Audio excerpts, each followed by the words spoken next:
பொங்கல் பண்டிகை பிரதானமாக சூரிய பகவானுக்கு உகந்த திருவிழாவாகும். இயற்கையை தெய்வமாக வழிபடும் தமிழர்களின் பண்பாட்டில் ஒளியையும் ஆற்றலையும் தரும் சூரியனுக்கு நன்றி செலுத்துவதே இதன் முக்கிய நோக்கம். எனினும் பொங்கலின் 4 நாட்களும் வெவ்வேறு தேவதைகளுக்கும் அம்சங்களுக்கும் அர்ப்பணிக்கப்படுகின்றன. 1. சூரிய பகவான் தைப்பொங்கல். பொங்கலின் நாயகன் சூரியன். பயிர்கள் வளர ஒளியும் வெப்பமும் தந்து அறுவடைக்கு உதவிய சூரியனுக்கு நன்றி தெரிவிக்கும் விதமாக சூரியன் உதிக்கும் திசை நோக்கி புதுப்பானையில் பொங்கலிட்டு வழிபடுகிறோம். 2.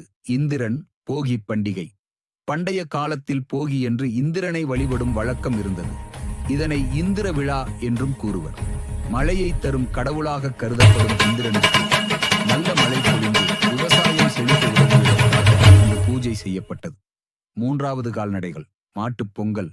உழவுக்கு உற்ற துணையாக இருக்கும் பசுக்களையும் காளைகளையும் தெய்வமாக கோமாதா கருதி வழிபடுகிறோம். புராணங்களின்படி சிவபெருமானின் வாகனமான நந்தி, பசவா பூமியில் மனிதர்களுக்கு உதவியாக இருக்க வந்ததை குறிப்பதாகவும் இந்த நாள் சொல்லப்படுகிறது. 4.